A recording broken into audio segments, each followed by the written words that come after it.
All right, guys. So we're going to go through the review. We're going to start with question 1. Note that there are 3 categories to the test. One's going to be about vertical and horizontal lines. All right, the second part is going to be about parallel and perpendicular lines, which is what we did yesterday. And then the third thing is going to be about transformations, which is what we talked about last week. So these are the 3 categories that'll be on the test. All right, for the first question, it says, what are the equations and slopes of the lines shown in the grid? That should say what is the equation. But anyway, here we go. Determine if the slope is undefined, x equals, or 0, y equals. Write the equation. All right, that's what it says right here, right? So remember, when we look at this line here, this is a vertical line, and it goes through the x-axis, right? So with that in mind, we know vertical lines have undefined slopes. All right, and since it goes through the x-axis, then our equation is going to be x equals whatever this number is, which is 6. So our equation is x equals 6, and we're done. All right, when we go to question number 2, it says, what is the equation, right? That's the main idea, of the line that passes through the point -2, 7, and has a slope of 0. So this is our supporting information, right?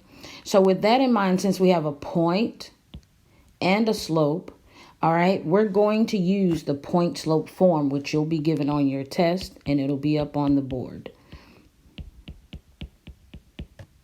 Remember, we're filling in for our y1, which in this case is the 7, our m, which is 0, and our x1, which is -2. All right, so our equation, when we write it out, is y minus 7 equals 0 times x plus 2. Now, 0 times anything is just 0, so this whole side is going to be eliminated, so that we're left with y minus 7 equals 0. Add 7 to each side, and we have y equals 7, which is J. You could also use this rule of thumb up here that was in problem number 1. And this rule of thumb is if we have an undefined slope that goes through the x-axis, then it's x equals. And if we have a 0 slope that goes through the y-axis, then that's y equals, okay?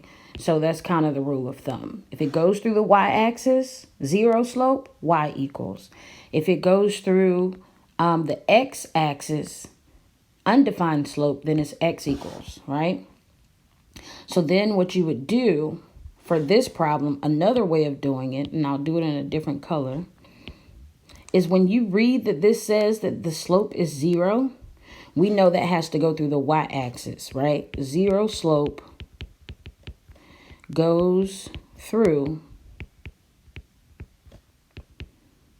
the y-axis. With that in mind, then this equation has to be y equals. Note that the y-coordinate of the point it goes through is 7. So whoop, there you go. The equation is 7. Either one of these ways work. Whichever one makes sense to you, use it.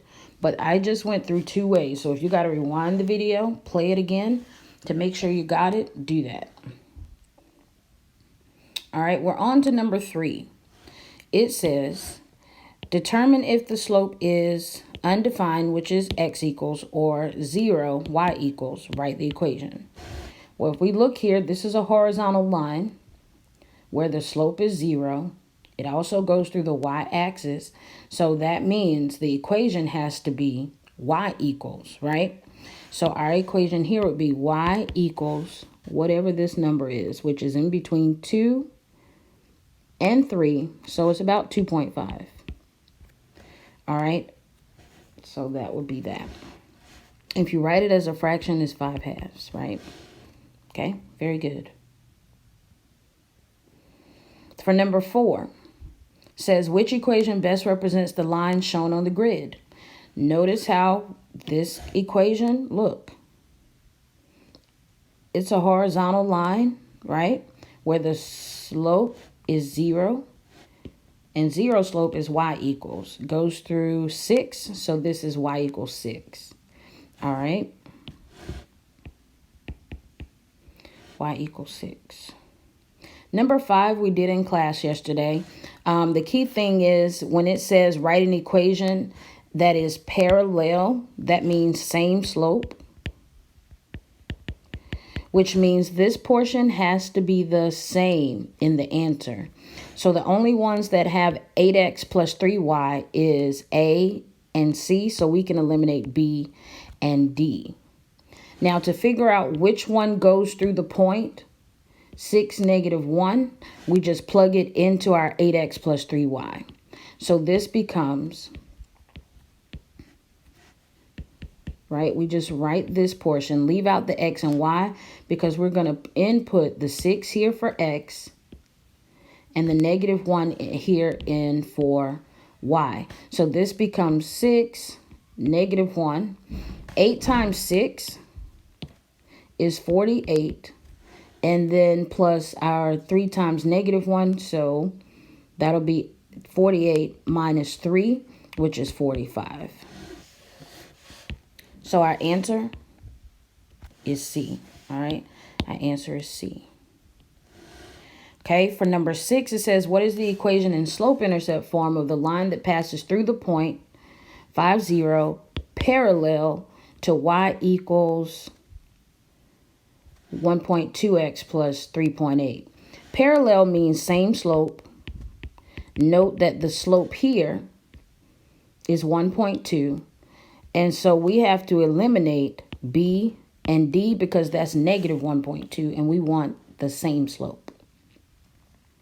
So with this in mind, what we did yesterday was we put both of these into y equals since it's already in y equals form.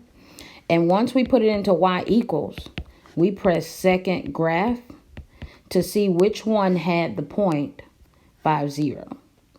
Now, another way of doing it could have been that we plug in 5, 0 into A and C. For instance, we know that y is 0, so it'd be 1.2 times 5 minus 6. And if you're wondering where I got these numbers from, the 0 is from this y, and the 5 is from the x, right? So when we simplify it, 1.2 times 5 is 6. So this becomes 0 equals 6 minus 6. What do you know? But that 0 is equal to 0. It's true. So we know our answer is A. All right, for number 7, it says write the equation of the line that is parallel to 3x plus 4y equals 2 and passes through the point 8, -4. Since it's parallel, we're going to write this first part just as we wrote this part right here, right? We're going to write it as 3x plus 4y. We know the answer has that because it has to have the same slope. With this in mind, we're going to take this point and plug it in for x and y. So we have 3 times 8 plus 4 times -4, which gives us 3 times 8 is 24 minus 16, which gives us 8.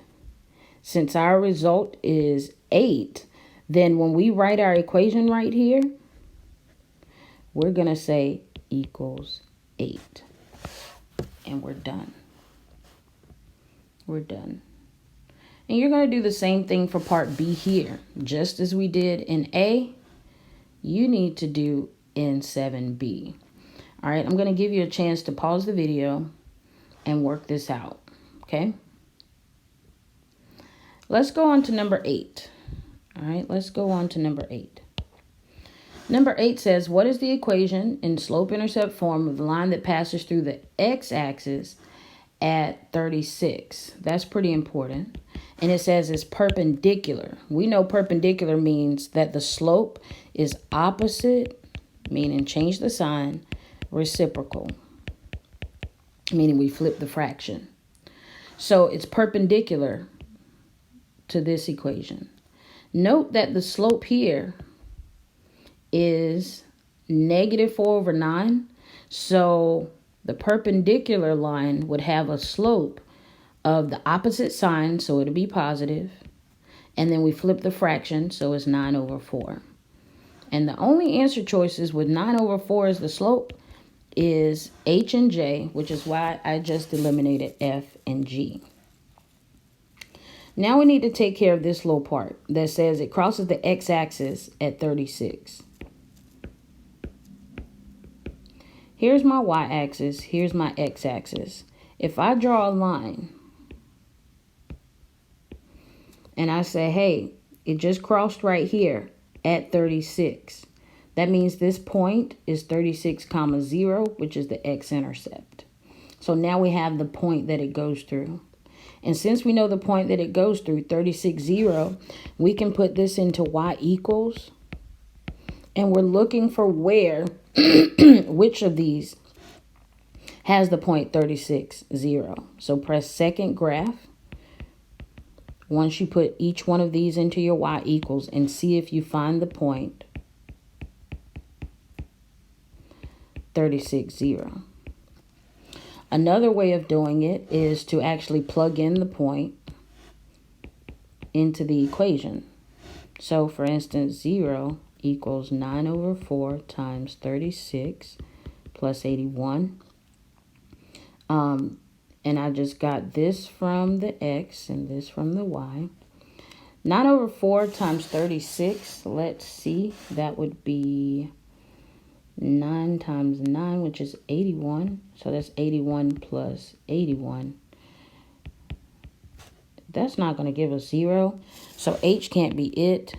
That means J has to be the answer. All right.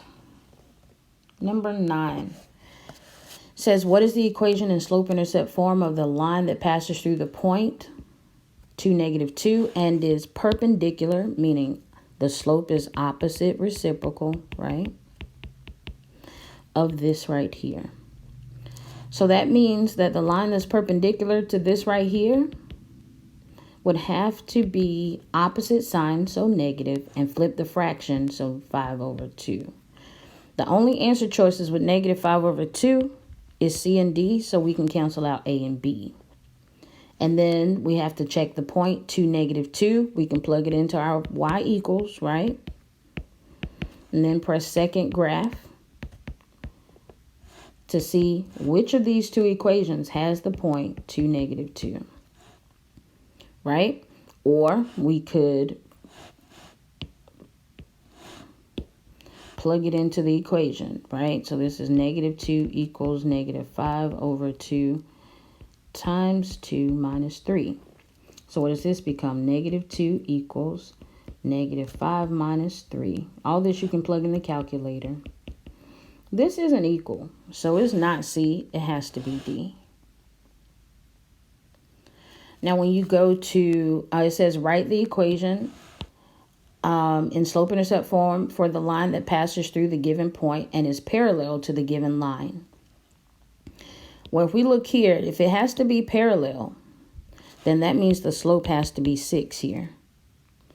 And if it goes through this point, then we would have point slope, so y minus y1 equals m times x minus x1. We would plug in this point for x1, y1. M, we would plug in 6, so this is y minus 5 equals 6 times x minus 8. Do some distributing here to simplify. So this is 6x minus 48, When we add 5, we come out with y equals 6x minus 43. All right, minus 43.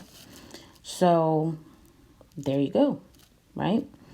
That is the equation of a line in slope-intercept form that's parallel to this equation here. And you would do the same thing here, realizing, though, we can't say the slope is 2. Look, this is 2y equals 2x minus 5. So we got to start off this one by dividing by 2. So this equation is y equals x minus 5 over 2. So with that in mind, our slope is actually 1. So anything parallel will have a slope of 1. And then it passes through the point -2, 0. So this is our x1, y1. Plug it into our point slope form. And this becomes y minus 0 equals 1 times x plus 2 because it's a double negative. So this is y equals, distributing the 1 doesn't make a difference. It's still just x plus 2. So that's our answer, x plus 2. All right, looking here at 12, it says a student graphed f of x equals x and g of x equals f of x plus 3 on the same coordinate grid. Which statement describes how the graphs f and g are related? So it says the graph of f is shifted 3 units up to create g.